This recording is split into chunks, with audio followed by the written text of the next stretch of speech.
Chapter 2. Calms and contrary winds delayed the reindeer's voyage southward along the shore, and only on the 12th day after their departure from Hestviken were the men able to stand out to sea. But once in open sea they had a good breeze, and by the third morning Olaf made a landfall on a high mountainous coast, which he took to be Scotland. He had heard that there was war between the English and the Scottish kings. Therefore he chose to bear off to sea again. They stood off and on for the best part of a day, and then the wind became more northerly.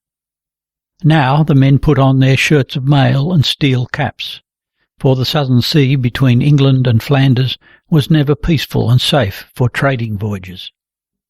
Since his life had been spent far up country until he was grown up, there was always something adventurous about the sea and a sea voyage for Olav Audunsson, and although his body was tired out, his heart felt wonderfully fresh and rested.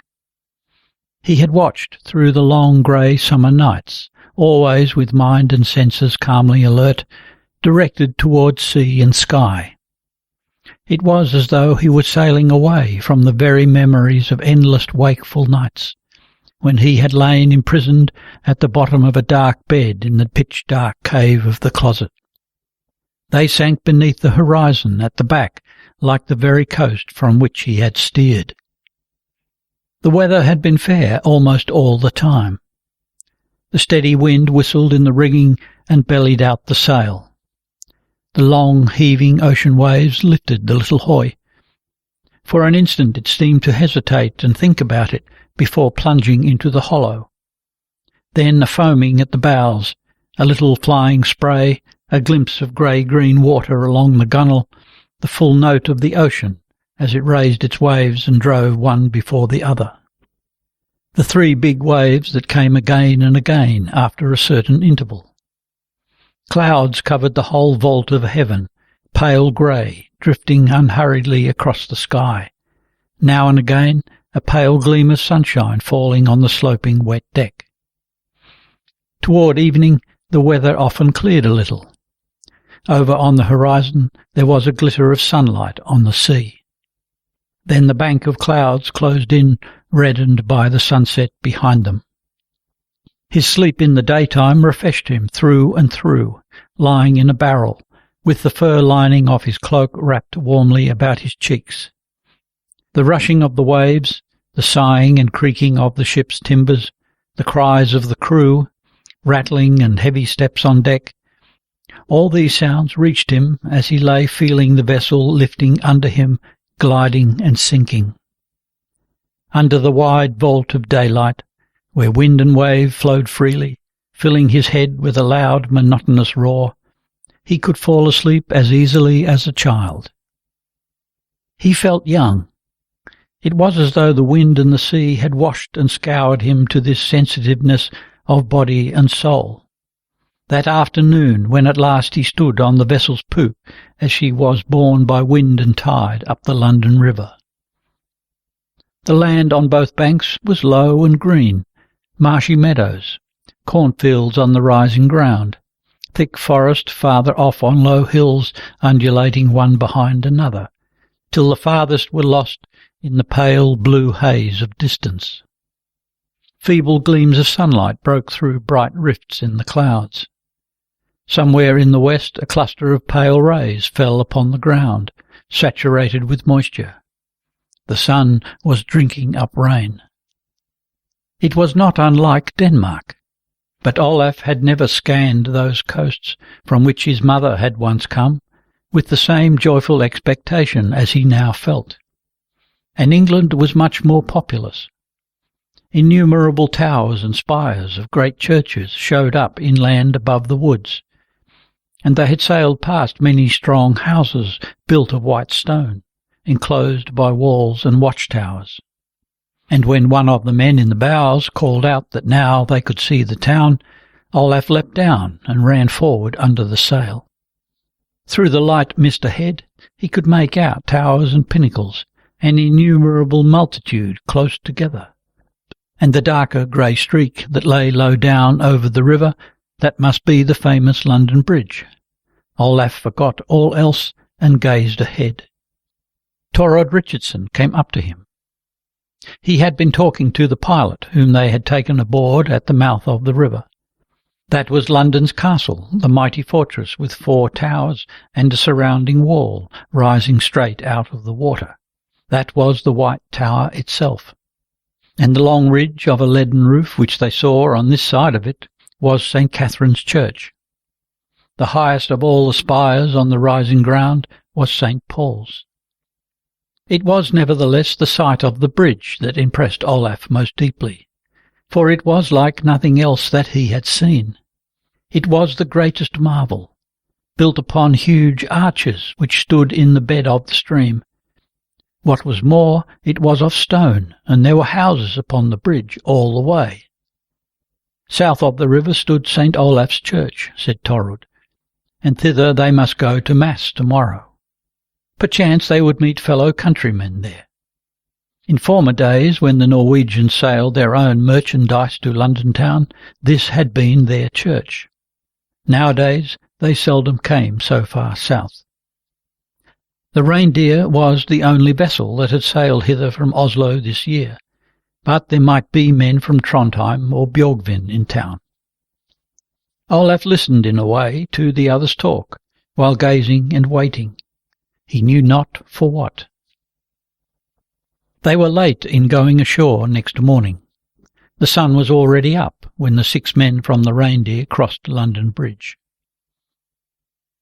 It gave Olaf a queer feeling to think that this narrow street between the clothiers' shops lay over a broad river. The tide rushed upstream in a wave that was sucked out to sea again. He had noticed it in the little haven where they had put in the night before, that there was more difference between ebb and flood here than at home in Hestviken. But men had been able to build up these heavy pillars of stone in the midst of the rapid current and throw a bridge over it. The thought made him strangely happy. In many places the street was so narrow that only a little strip of sky could be seen between the houses. But farther along the bridge there was a break in the row of houses, so that wagons might pass each other. The Norwegians went out to the parapet to look down into the river. The sun was above the woods in the east, and the air was filled with a bright haze. The sunlight glimmered in snow-white patches on the stream. The water ran through the arches with a rapid, steady roar. It was so strange to see this strong stone wall rising straight out of the river. Unconsciously Olaf raised his head and looked back at the town. Behind the thin mist, towers and spires shone in the morning sun, and all at once an immense flock of pigeons flew up from some place within there, circled about in a great ring, and turned, with the sun shining on their white and sea-blue wings. A rowing boat worked its way up against the stream, the sun glistening on the blades of the oars, 12 or 14 pairs. It was not quite like any craft Olaf had seen before, but it reminded him of a longship. Olaf would have liked to stay and watch it go under the bridge, but Galfrid reminded him that the morning was fast spent, and Mass would soon be over in all the churches. There was not much traffic on the bridge so late in the day, but now they had to step into a shop door to make way for a company that came toward them. In front went a tall, large-limbed old man, with an iron-shod staff in his hand and an armorial device embroidered on the bosom of his cloak. After him came 2 young maidens in trailing gowns, bearing their trains over their arms and holding books and rosaries. They wore wreaths of flowers in their fair, flowing hair, and were beautiful as the morning, both of them. They were followed by an old serving woman and 2 young pages, who carried the damsel's cloak, and one of them had in his arms a lapdog, which yelped and jingled the bells on its collar. Meanwhile a young man had appeared in the shop behind them. He chatted and tried to show his wares, took hold of Olaf's cloak and held before him a party-coloured surcoat, half yellow and half blue. But when he found that the strangers were in no mind to bargain, or did not understand his speech, he pulled a face and laughed scornfully. On the battlements over the southern gate of the bridge were some human heads stuck upon stakes. On arriving in the open space beyond, Olaf and his companions stopped to look at this. Immediately a little humpbacked old woman hobbled forward on crutches.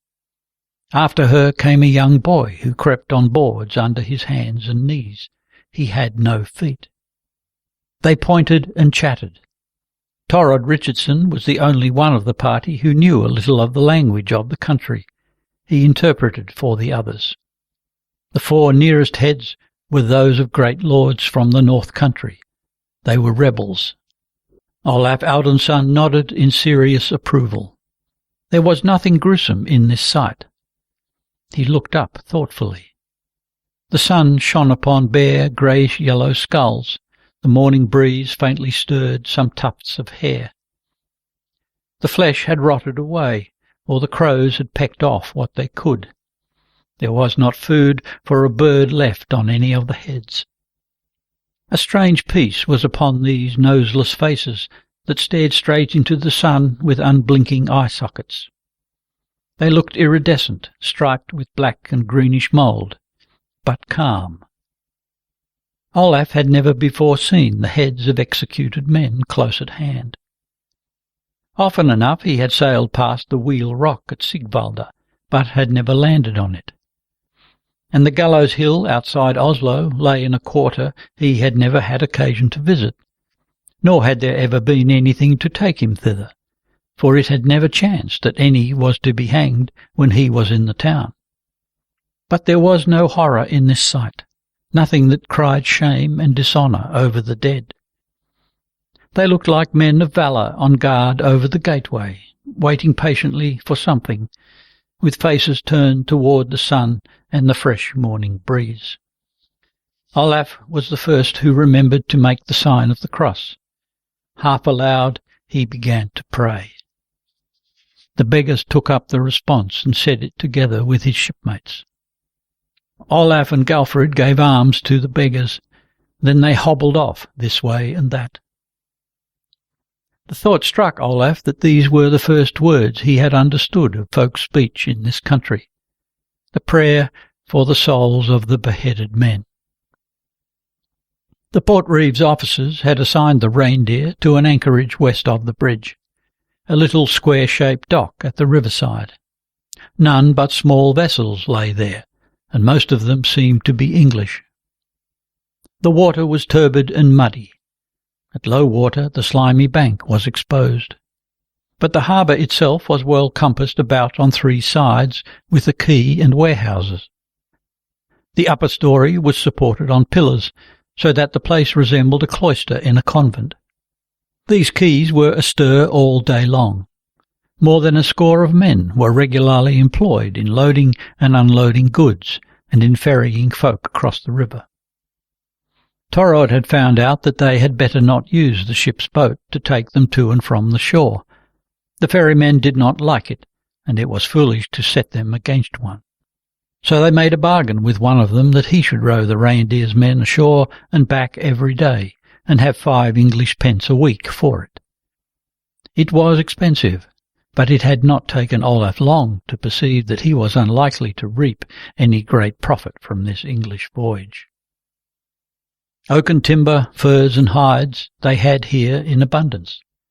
There was no need to carry such things over the English sea, and not much was to be got for fish at this time of the year. The otter and marten skins and bard's iron were the only wares he was able to sell with any profit. It vexed him somewhat that he had known so little of how things were in the outside world. But he did not regret the voyage. Nor had he any reason to feel ashamed in the presence of the Richardsons. They were no shrewder merchants than he. But their chief business in the voyage was not trade. It was their brother, the Minorite friar, who had moved them to go. When he was in England some years ago, he had found a kinsman, a rich priest in the West Country, and this man had taken so kindly to his sister's grandson that he promised to give the minorites of Oslo a great quantity of costly books and mass vestments at his death. News had been brought last year that the priest was dead, and now the Richardsons were to see to taking up the heritage. The Franciscans' house here in London would help them and send men with them into the West. At the same time, their brother had obtained for them the charge of buying silk yarn, gold wire, flax and velvet in England, both for the convent of nuns in Oslo and for the Queen's household. The Richardsons were to lodge with their kinsman here in London, a man named Hamo, who was by craft an armourer.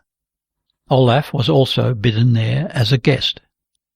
But in the narrow street where Hamo's house lay, there were smithies in every yard, and in the alleys about were taverns and stews, noise in the daytime and racket and shouting all night. Moreover, he would have to give great gifts to everyone in the house at his departure.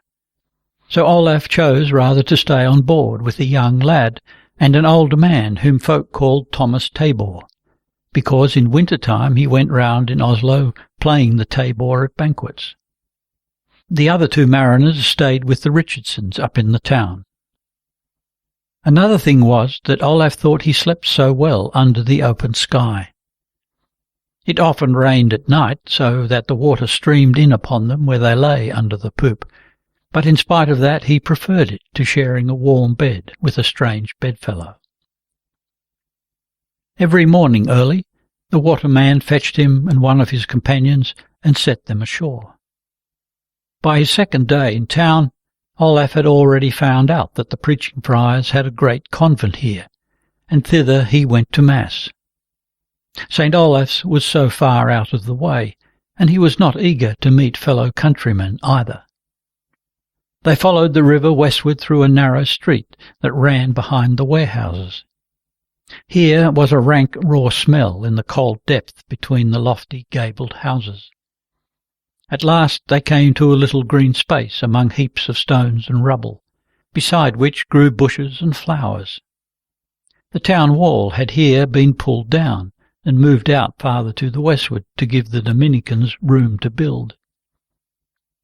The convent lay close up to the new wall, and the church was still in building. Its outer walls stood naked and unadorned. But it was exceedingly fair within, built with pointed arches and a very lofty roof with crossed ribs. The morning light poured in full and clear through the lofty, narrow windows, which were not yet filled with pictured glass. Olaf sought out a place so near to the altar that he could hear the words of the priest saying Mass. The Latin had a somewhat different sound from that of Norwegians, but not so much so that he could not recognize the passages proper to the saint of the day. The wicked are waiting to destroy me, but I will ponder your statutes.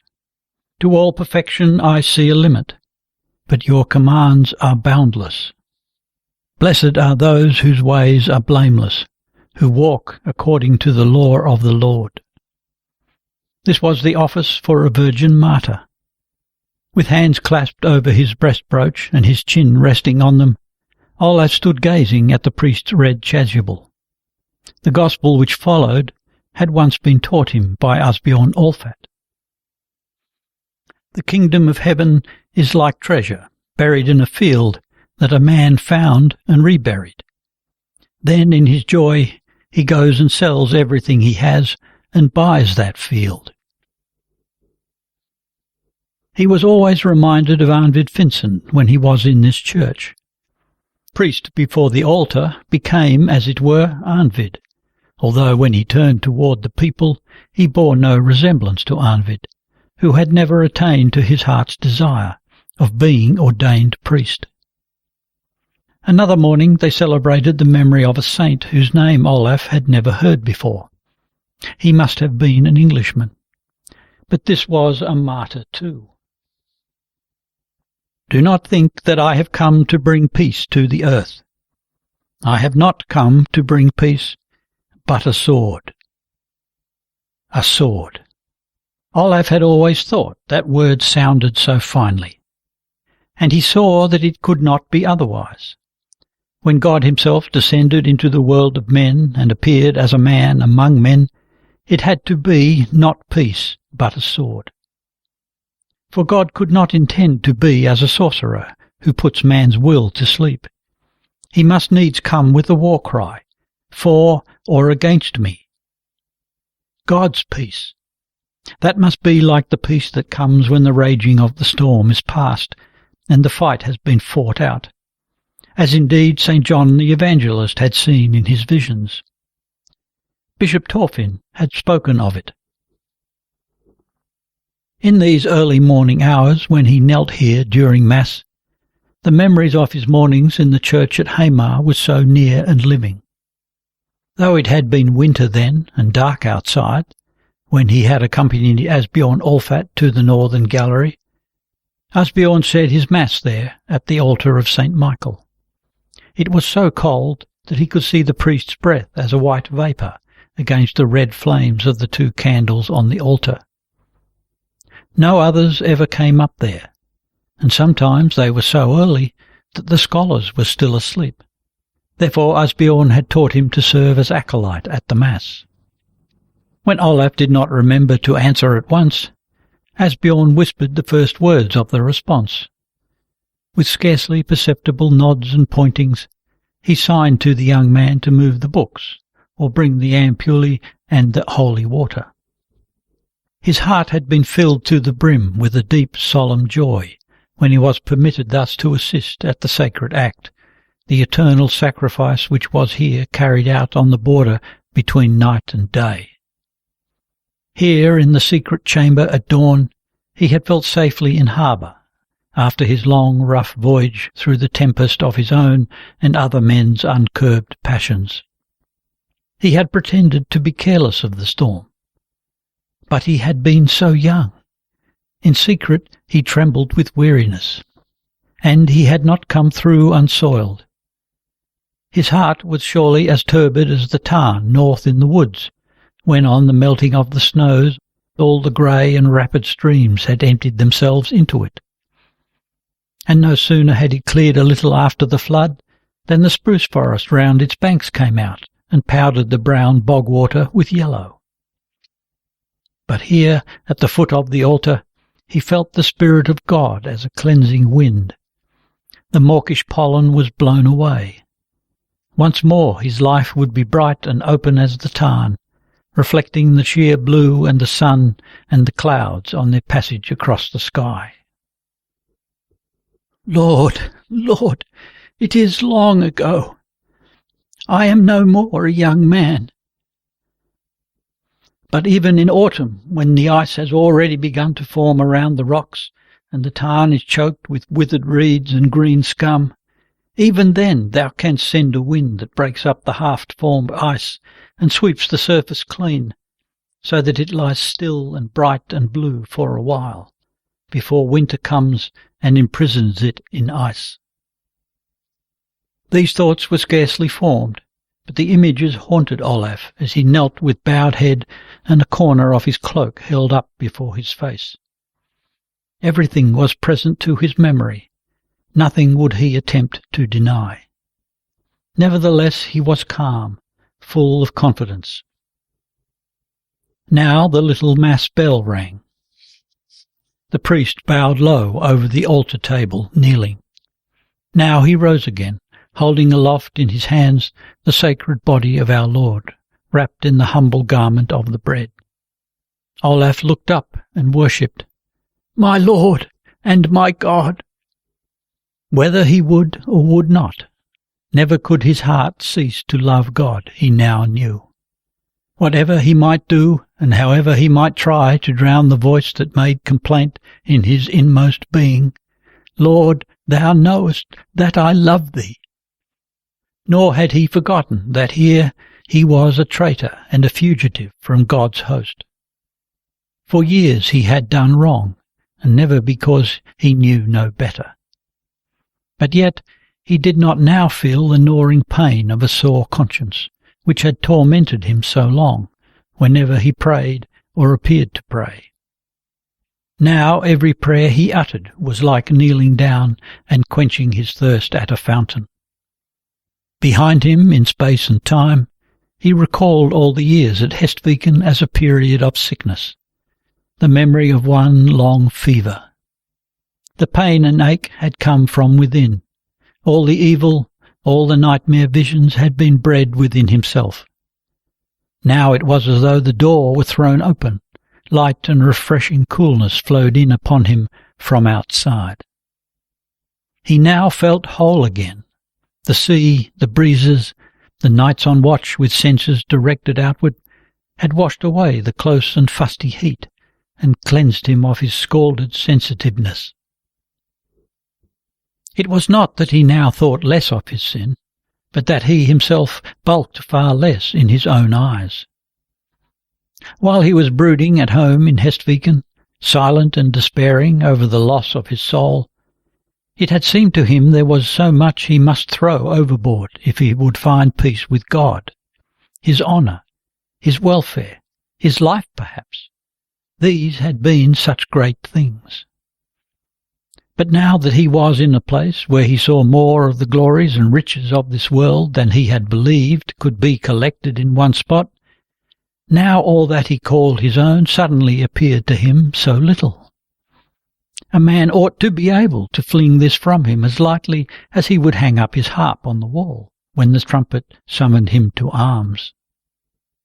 By God, there would always be men enough left upon earth, but each man's soul, that was a thing no man could take hold of, weigh and measure by the standards current among men. And in the end God collects all souls and weighs them with a weight which is his secret. So he listened in calm meditation to the only voice which spoke to him in a tongue he understood. Here in the foreign land, where all other voices shouted at him as though there were a wall between him and them. The voice of the church was the same that he had listened to in his childhood and youth and manhood. He had changed, his aims and his thoughts and his speech as he grew from one age into another. But the church changed neither speech nor doctrine. She spoke to him in the Holy Mass as she had spoken to him when he was a little boy, not understanding many words, but nevertheless taking in much by looking on, as the child takes in its mother by following her looks and gestures before it understands the spoken word. And he knew that if he journeyed to the uttermost limits of Christian men's habitation, folks' form and speech and customs might indeed be strange and incomprehensible to him. But everywhere, where he found a church and entered it, he would be welcomed by the same voice that had spoken to him when he was a child. With open hands, the church would offer him the same sacraments that she had nourished him with in his youth, and that he had rejected and misused. And Olav felt like a man who has come home to his mother, from distant voyages which had brought him more of wounds and profit. And now he sits alone with her, listening to her plain, reasonable speech, and hearing her wise counsel. If thou hast been the loser in every conflict thou hast essayed, be yet assured that not even the most hapless man has lost the fight that has not yet been fought. Outside the morning sun shone so fairly upon the little green before the church. This summer it scarcely rained but at night. After Mass, Olav and his companion strolled northward through the streets that led up to the St. Paul's churchyard. The houses here were much higher than in Oslo, and they were built of timber with daubing between the boarded gables. But here and there the rows of houses were broken by strong stone halls, surrounded by walls. Watchmen, with sword in hand, stood at the gates. A green courtyard could be seen within, where men-at-arms exercised themselves in archery and games of ball. There were trading booths along the walls of the churchyard, but if anyone stopped for a moment to look at the wares, a man instantly appeared to pounce upon the customer. Such was never the custom in Oslo, except among the Germans of Mikkeljard, where it was young women who stopped to look. But otherwise a man might go in everywhere, look around the shop, turn over and handle everything that was exposed for sale. The owner feigned not to see, scarce looked up from his work as he answered any question that was put to him. But here the prentices ran out into the street after folk, and here was a vast deal of noise and shouting. The church bells rang incessantly above their heads, bells here and bells there, the deep booming of great bells and the busy tinkling of little chimes. Then for a while all the bells began to peal together in an immense chorus of resonance. With the conventual churches and all the small parish churches, Olav thought there must be far more than 500 churches in London. At least 10 of them were as great as the Halvard Church in Oslo. St. Paul's was greater than any church he had seen. In the east by the town wall stood the convent of the Franciscans, and in the open place before it the corn market was held. Huge wagons with teams of oxen and great heavy-limbed horses made the marketplace and the streets about it difficult to move in. Olav and Thomas Tabor walked about for hours looking at this fair show of wealth. Even now, in the middle of summer, the great bulging sacks stood ranged along the pavement, untied, so as to show the good golden corn.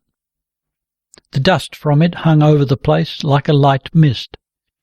The cooing of a multitude of pigeons was heard as an undertone through the din and the hum of voices. The town wall was also worth looking at closely, with its strong towers and barbicans before the gates.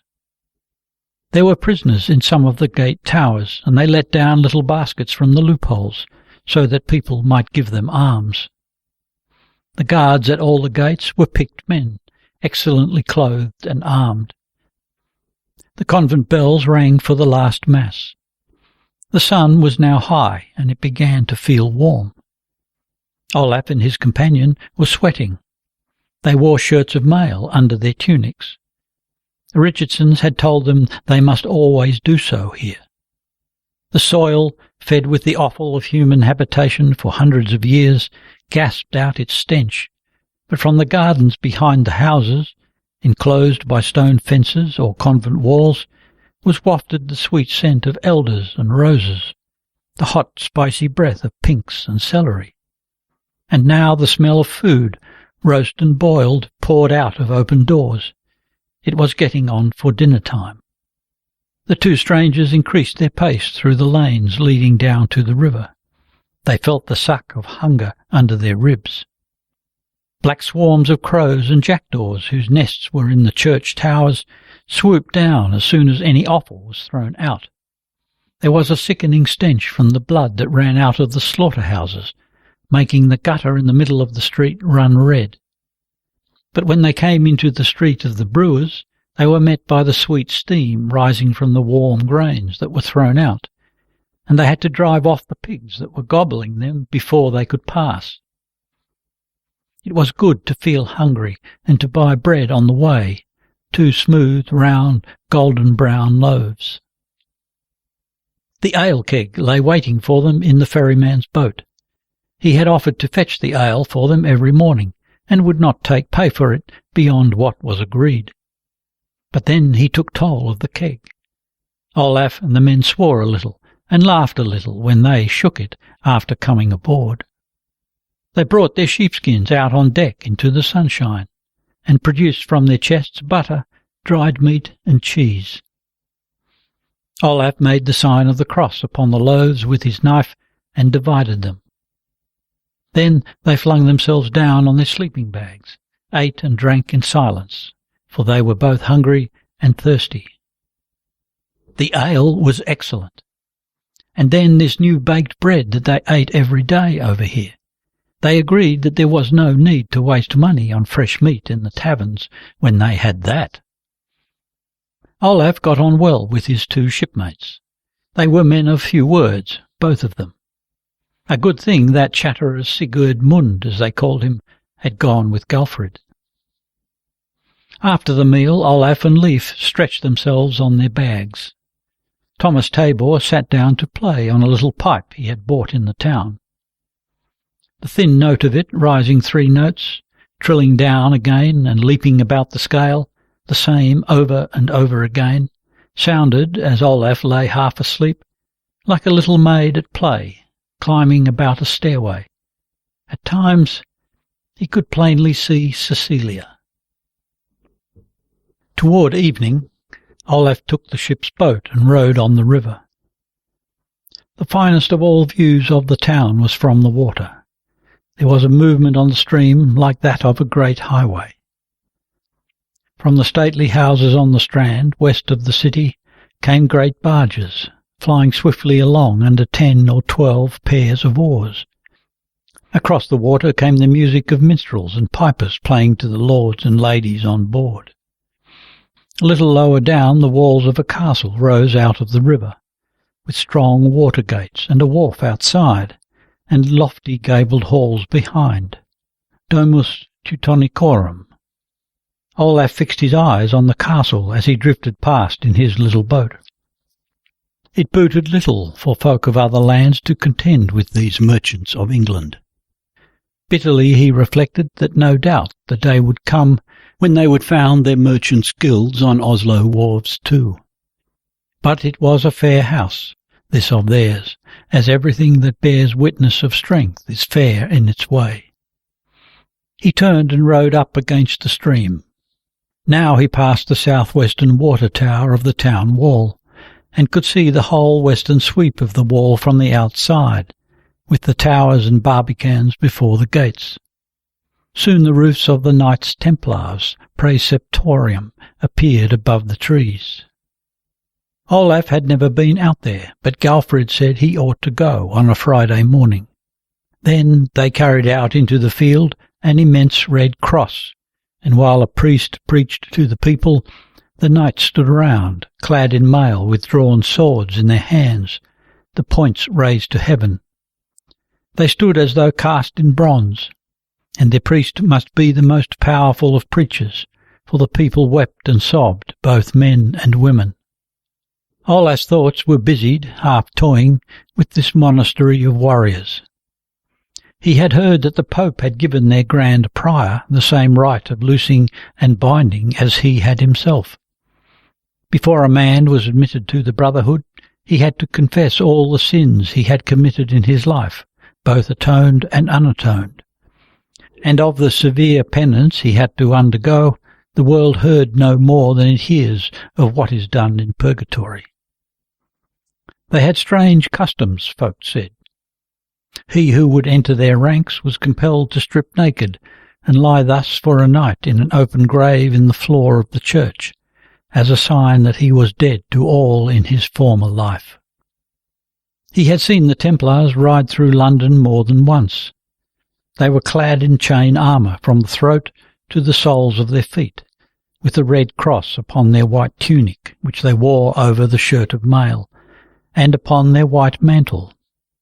Their great battle maces also bore the sign of the cross.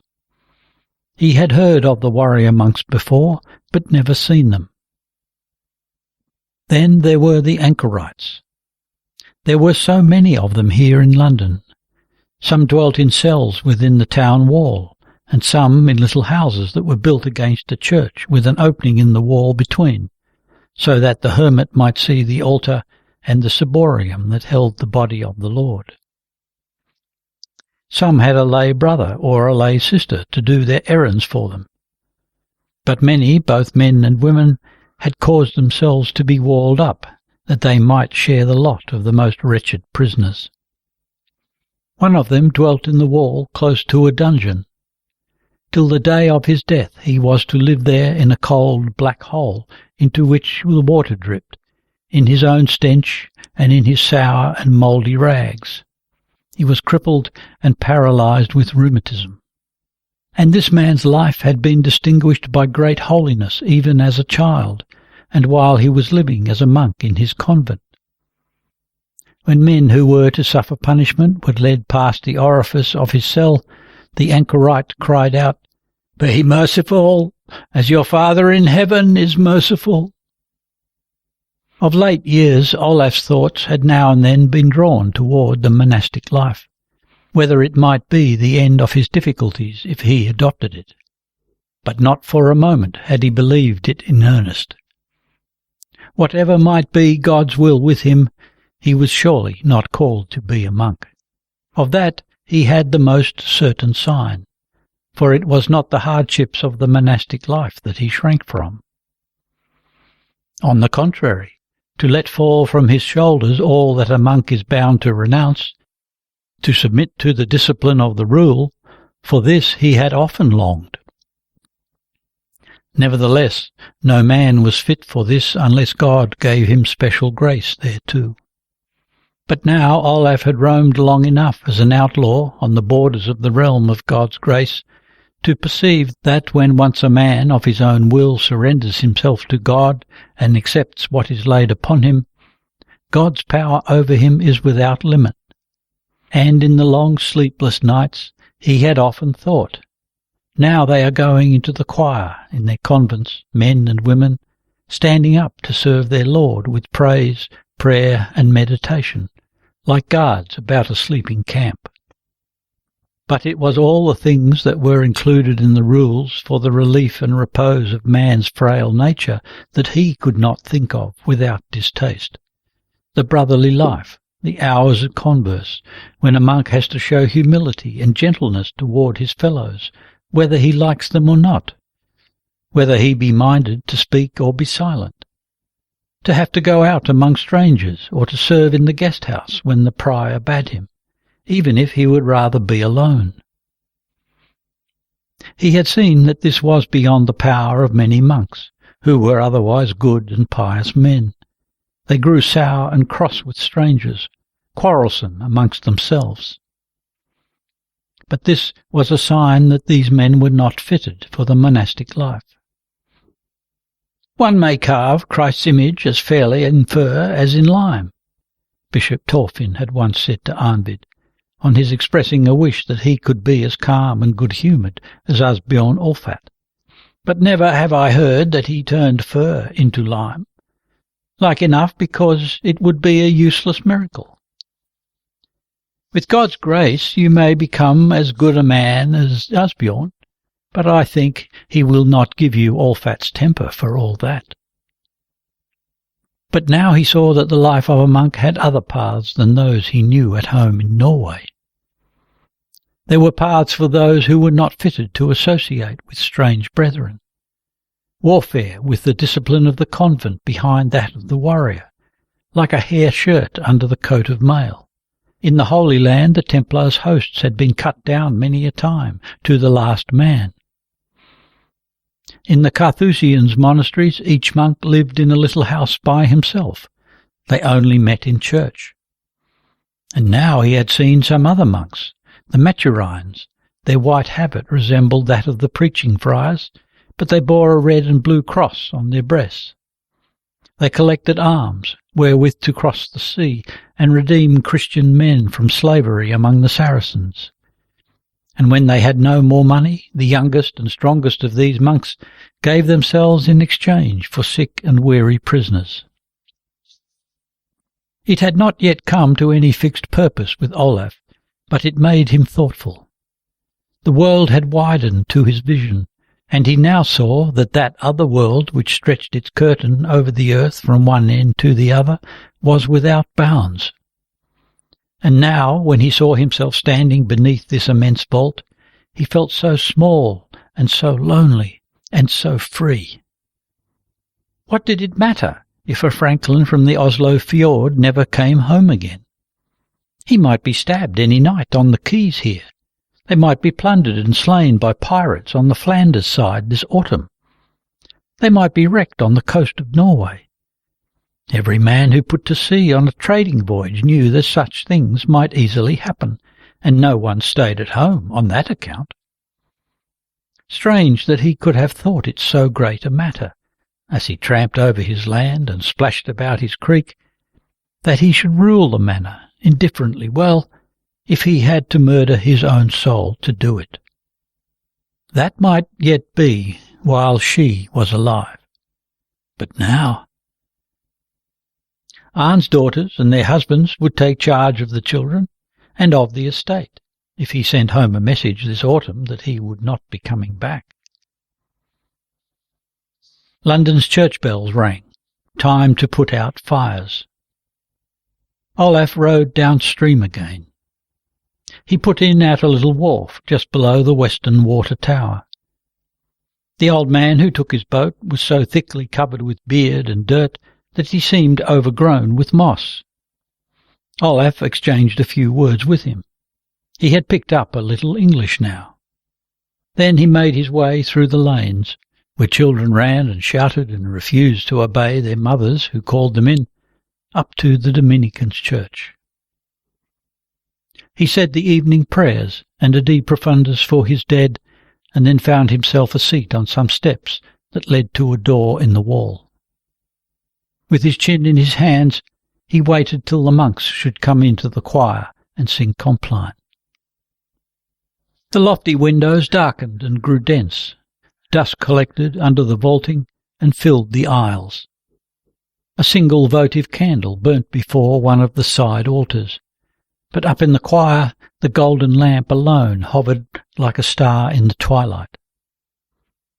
Outside the open doors the fading daylight paled in a grey mist. Folk came strolling in to hear evensong. The echo of their chattering whispers murmured incessantly through the lofty pillared church. Their footsteps rang softly upon the stone flooring. Then came the hushed but penetrating beat of many footfalls in the choir, the clatter of seats being turned up. The tiny flames of the candles were lighted on the monks' desks, throwing their faint gleam on the rows of white-clad men standing up in the carved stalls. And down in the body of the church there was a rustle of people rising and drawing nearer, while a hard, clear man's voice began to intone and was answered by the chant of more than 100 throats, the first short sentences and responses, till the whole male choir raised the song of David on sustained monotonous waves of sound. Olav sat down again when the psalm began. Now and again he sank into a half-doze, woke up as his head dropped, then the veil of sleep wound about him again, and his thoughts became entangled in it, till he grew wide awake at the notes of Salve Regina and the sound of the procession descending from the choir. The people moved forward into the nave as the train of white and black monks advanced.